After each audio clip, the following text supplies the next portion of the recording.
ата-энелери да бүгүнкү иш-чарабызга катышып отурат. Андай болсо ana сомдой ата-энелерге дагы бир сандуу кол чабуулар менен алдыңыздарга урматтуу ырашчылык барачасы сиздер тарбиялап өстүргөн Кадырахунов Биралидин учурда Элим Барсын Ош коомдук кайрылык фондунда ыктыярдын мүчө болуу менен өзүнүн үлгүлүү жүрүм туруму коомдук иштерге активдүүлүгү менен башкаларга үлгү болуп, жакшы көрсөткүчтөргө жетишип келүүдө. Ушундай мыкты мекенчил уулду тарбиялап өстүргөнүңүздөр үчүн сиздерге Ош шаардык жаштар иштери боюнча комитетинен жана Элим Барсын Ош коомдук кайрылык фондунан ыраазычылык билдиребиз. Жаштар комитети менен биргеликте Элим Барсын фонд экөө биргеликте ыраазычылык барачасы урматтуу Алахунов Бахадыр, Алахунова Рано ата-энебизге тапшырат. Кол жабыңыздар менен.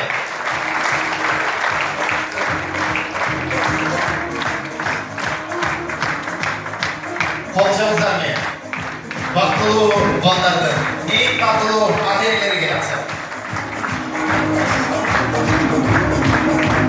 Келиңиз. Апа үчүн, ата үчүн кандай сыймыл. Алыңыздар. Кийинки ыраазычылык баракчаны жаштар комитети төрагасы Иззат агабыз ушул жерге чакырып алган. Иззат ага келип коңуз, сиз тапшырыңыз экинчисин.